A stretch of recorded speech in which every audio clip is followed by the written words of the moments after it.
சரி விடு பாத்துக்கலாம் விடு. இப்ப என்ன இப்போ?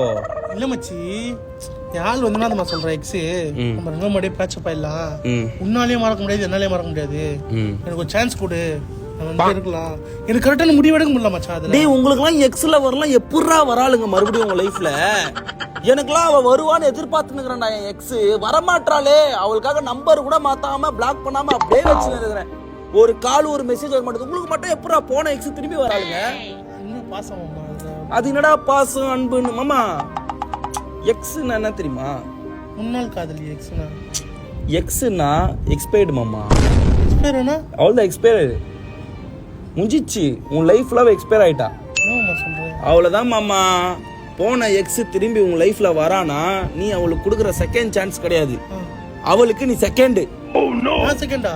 ஆமா, ஒரு 10 செகண்ட் யோசிச்சு பாரு, நான் சொன்னதை உனக்கே புரியும்.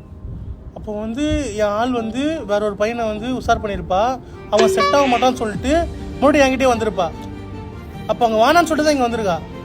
அங்க வேணான்னு சொல்லிட்டு தான் நீ வேணும்னு வந்திருக்கா. நீ என்ன பண்ணுவ இப்போ?